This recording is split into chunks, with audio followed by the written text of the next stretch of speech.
عبدي علي عبدي وحنقول شو بودان كل شيء قلقيود علي كتر سنتهاي سوق بعضها وسوق لكن أنا الكل هنا على كذا وعانوه هلا سوق بعضها وسوق ما هي ما نبولي هذا واحد سنة أفر بيتنا وعبرت أفر بيوت عبرت ما كلا غلق حي غاجا يبرت غاجو ما بيتها وتنين لاش مجرى ليه أفتر سوت ما أقول أنا مجري يقول بقبيل وليه وفهمت بيتها قبيل ما شغواي فرس ميغان واي سومال ما كوا شغيست سومال سنة كم ده ويلو إيدي دشا قبل أروسي هذا قبل أروسي ده بجح حاله سوقته قصبة له فرط أنا نفسي سدح بالي لكن وحول يكون قرا عام وأنا كسعد ما في مشكلة أدوا كانوا الحمد لله شكر رب العالمين.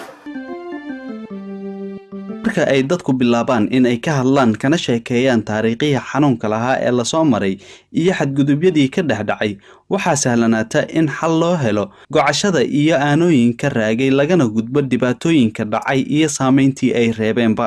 dareen la qaybsiga bulshadu wuxuu horseedi karaa isfaham iyo isu garaabid sidoo kalena qisada dhibana kasta waxay ka hortag u noqon kartaa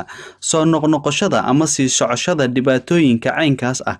ee ay dad fara badan la daala dhacayaan aramida ama tiiraanyadu waa qayb ka mid ah nolosha qof kasta oo naga mid ah waxaase muhiim ah in aan aqoonsano noocyada aramida ogaano waxyaabaha sababa isla markaana aan barano sidii looga gudbi lahaa marka uu dib dhaco dhibanayaasha qaar ayaa falcelin halis ah bixiya tiiraanyada soo gaartay iyo xanuunka dartood marka aad isku aragto waxyaabaha aan ku sheegi doono waxaad ogaataa in aad wali ku jirto wareega dhibanaha ku noolaanshaha xusuusta wixii dhacay qofku wuxuu mar walba ka fakarayaa wixii dhacay iyo sidii ay u dhaceen riyooyin xunxun oo soo noqnoqda iyo cabsina wuu la darsaa ka fogaanshaha waxyaabaha ku xusuusinaya dhacdooyinkii hore